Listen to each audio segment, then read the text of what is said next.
Hauraki TV, te koutou te whakatūwheratanga o te wharekai o te Puna o Te Aroha e Te Aroha. Ko te mate kōwhiori me ngā huripari ki te rohe o pare Hauraki o tira ki Paeroa tonu i ngā taunei ngā take i Te Aroha ke ai. Hei tā te hea mana o te marae o Ngahutoitoi a Paora Raharaha, kua maia, kua manawa nui hoki tōna iwi, roto i enei tau te kaunei, kua whaihua tā rātou tatari. Kia rangatira e te whakatūwheratanga ka tono te haukāinga i te māngai tōranga pū o Hauraki Waikato kia tai a tinana ia hei manuhiri whakahirihira mā te marae o Ngahutoitoi.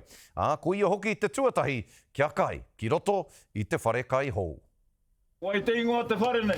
Te Puna o Te Aroha.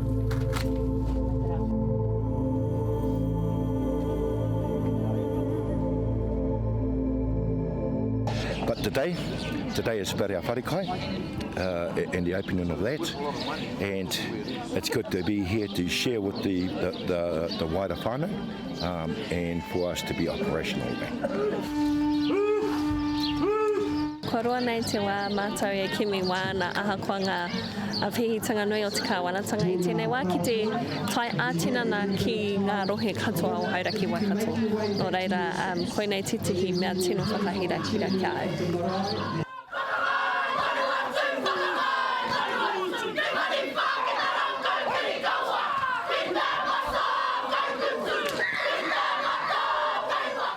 Loving it, eh?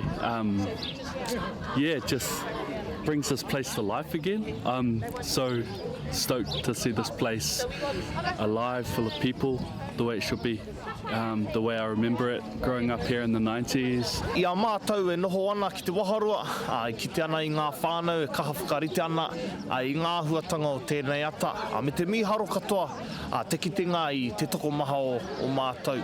I tae mai i tēnei ata, kia kite, i te pai, i tēnei kaupapa whakahirahira te whakatūwheratanga o tēnei whare, te Puna o Te Aroha.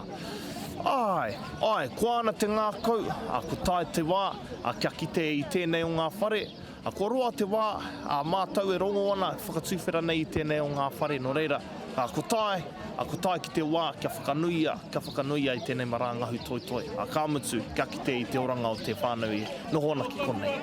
Haramai rā, ki tō mātou naua, kōhine muri, rā te ara, ki tika pamoan. Haramai, ki Hauraki nei. Haramai rā, ki nā te tarata whanui, nā te tāhaki e tūnei. Haramai runga, ki te aroha mutu ngā kore. A lot of whānau, they don't dream what they want. They just happily exist with what they have. So my advice, dream it, come and have a kōrero. We'll see what we can do to make it happen.